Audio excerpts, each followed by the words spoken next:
Firebombing gold skeletons is the easiest and fastest way to get rid of a lot of them.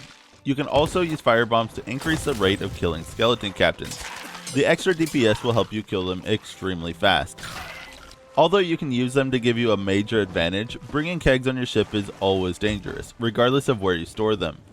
If you do bring kegs on board, never put them in your crow's nest. If someone does blow up your kegs, when they're in your crow's nest, your mast will go down, and you'll be a sitting duck while they fight you. If you have to bring kegs, I recommend putting them at the end of your bowsprit. You can have extremely good mobility, even on a galleon if you use the harpoons to turn. If a ship is constantly hunting you, even after sinking you the first time, you can change servers but keep your current voyages alive by scuttling and changing seas. You can sell emissary flags to the Reaper NPC at the outpost, but many commendations do require you to sell them at the Reaper's hideout. If you're sword fighting on a ship and you fail to hit your sword dash, you can grab onto a cannon, a sail control, or anything else to cancel the cooldown animation. The flag of the Reaper's mark will show your location to all other crews on the server. Although it is required to fly this flag for some commendations, I can't really recommend flying this to new players. If you get attacked and you think that you're going to sink, but you have some valuable items that you want to keep, you can bury it on whatever island you're at, and you'll get a map of where it is.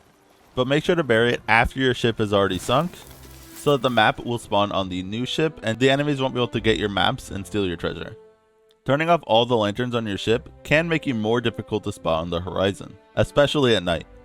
I've found that using rarer, harder to earn cosmetics will sometimes cause less players to fight you, because you'll look more experienced. However, this only works if the other player also has knowledge of your rare cosmetics, and what it takes to get them.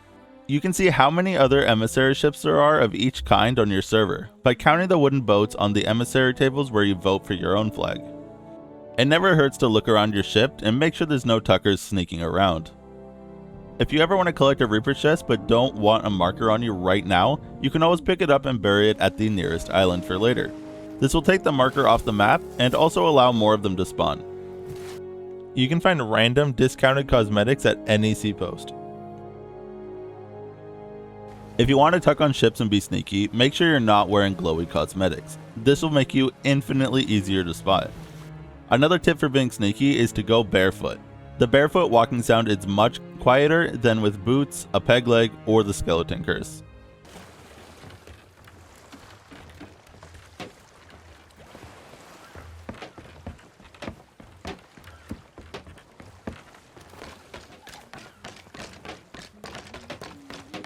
Using the Rare Thief map will save you a lot of time. Here you can search for islands based on name or shape, and find any information about the island that you could want to know.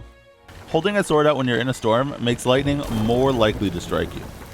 Using your ship's cannons to defeat bosses will result in extremely high DPS, and secure the kill quickly regardless of what boss it is.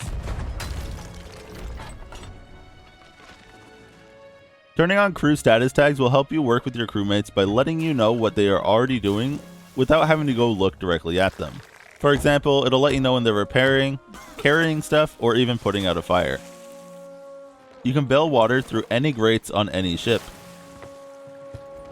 Fire on ships causes holes to form over time, so you can sink ships with only fire bombs, but it might take a while. Sailing on a captain boat will save you a lot of time selling loot. If you don't have one yet, you can buy one for as little as 250,000 in the main menu. And having a captain ship will allow you to sell all of your loot to just one NPC instead of having to run around the island. Shooting yourself out of a vertically aimed cannon is a great strategy to look around and be able to see very far away without anything being in your way. From far away, you won't be able to see what's on someone's emissary flag, but you'll be able to see the shape. Knowing the shape of these will help you identify what emissary they're representing. Even if you don't really want to fight the Meg that just spawned next to you, always check to see if it's the Shrouded Ghost. If it is, make sure to kill it. It's extremely rare and it'll probably be a long time before you see it again. It's important to memorize sound cues so you know what's going on. For example, the sound of someone boarding your ship, the sound of someone swimming around in the water next to you, the sound various monsters make, and the sound of ancient skellies spawning. When sneaking up on a ship, make sure not to fire your cannons right away until you're ready, so that you don't give away your position. A lot of pirates might not be expecting company, so they won't be looking around. Another way you can accidentally give away your position if you're near somebody is typing, so don't do this. If you haven't already, max out your FOV to 90. You'll be able to see so much more and it'll be easier to play. Pets will emote with you and dance when you play music. However, if you're trying to be stealthy, don't have your pet out. Pet names will always be able to be seen if someone is close enough to them, and they will also walk around and be a giveaway that someone is nearby. While boarding ships, start eating food to create distance between you and the ladder guarding opponent. That way you can be full health when you engage in combat. You can bury kegs to set traps for other players. Once they dig them up, the fuse will light. When you enter naval combat, look for kegs in their crow's nest. Even though it's extremely dangerous to do this, people will always put them there anyways. If you land a sniper shot on them, it'll give you a massive advantage. Everyone knows that you can sell fish and cooked meats at Seapost to get Hunter's Call rep, but you can also sell mermaid gems and tridents here.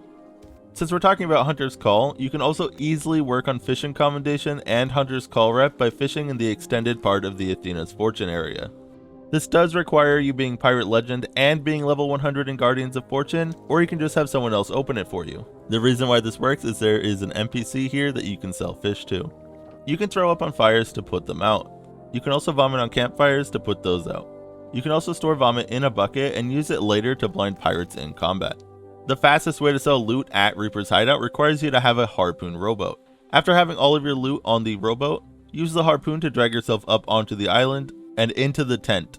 Then blunder bomb it until it breaks, wait for it to despawn, and then you'll have all of your treasure right next to the NPC for extremely fast selling. If you're hiding out at a location that's being contested and you're trying to stay unnoticed, don't use the spyglass or a sniper to look around. The sunlight will reflect off of it, and the glint will give away your position right away. If you sink a player or skeleton ship and you can't find the loot, look around for birds. They will be an indicator of exactly where to find the loot. Also, any loot in any location can be stolen from you up until the point where you sell it, so always keep an eye out for sneaky pirates trying to pull off a heist. There are 3 tiers of holes that can occur in the hull of your ship. Each tier will let in more water at a faster rate. They will also take a lot longer to repair. Anchoring and leaving your sails down will always make you look like an easy target to any players who are watching you from a distance. Subscribing to Lucky is another great one. It's a great way to learn more about this game and find guides for whatever you might be looking for. Blunder bombs are insanely good for PvP. The splash damage and the knockback makes them incredibly strong, especially versus multiple enemies.